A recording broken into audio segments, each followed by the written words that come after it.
ये बताओ कि तुम मुझसे कितना प्यार करते हो। मैंने उससे कहा कि ये कैसा सवाल हुआ, क्या तुम जानती नहीं हो क्या?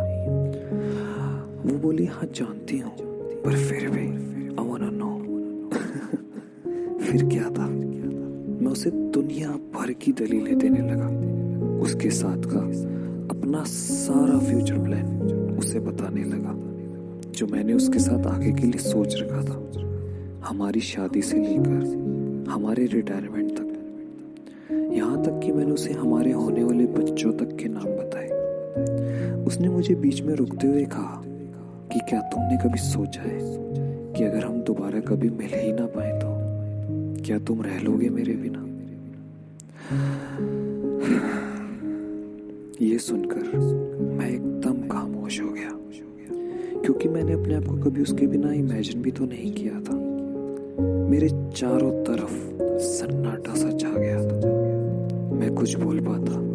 इस बीच रात बहुत हो गई थी। उसने मुझसे कहा कि रात बहुत हो गई है, चलो सोते हैं। और सुनो, अब कॉल मत करना। और गुड नाइट बोलकर कॉल कट कर दी।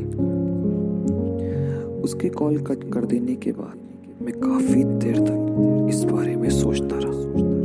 फिर मुझे अचानक से याद आया कि उसने कहा था कि वो मुझसे कुछ जरूरी बात करना चाहती थी। मैंने तुरंत वापस उसे कॉल लगाया और दूसरी तरफ से आवाज आई, the number you are calling is switch off, please try after some time. उस टाइम तो मुझे ये अजीब नहीं लगा। मुझे लगा कि शायद उसके फोन की बैटरी ना खत्म हो गई हो और मैं भी अपना फोन साइड पर रखकर सो गया। पर अगली सुबह जब उसका कोई मैसेज नहीं आया तो मुझे घबराहट होने लगी। उसकी रात की कही बात को याद करके मेरा दिल बैठा जा रहा था।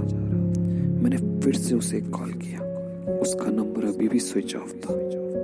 मैंने उसे 2-3 मैसेज भी किए, पर कोई फायदा नहीं हुआ।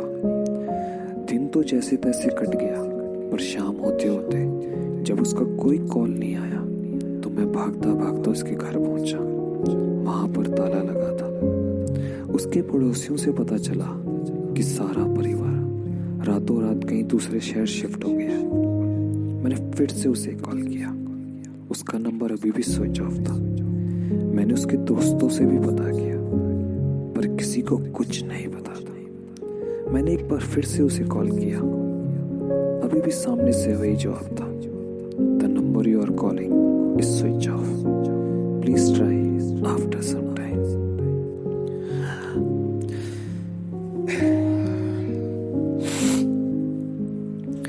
उसके बाद मेरी उससे दोबारा कभी कोई बात ही नहीं हुई।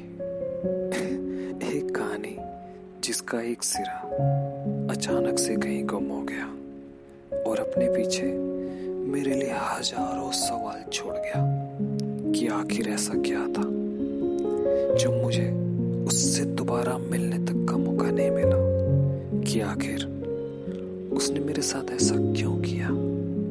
क्या वो वक्त खराब था या उसकी नीयत? और सबसे बड़ी बात, ये सब हुआ तो हुआ ही क्यों?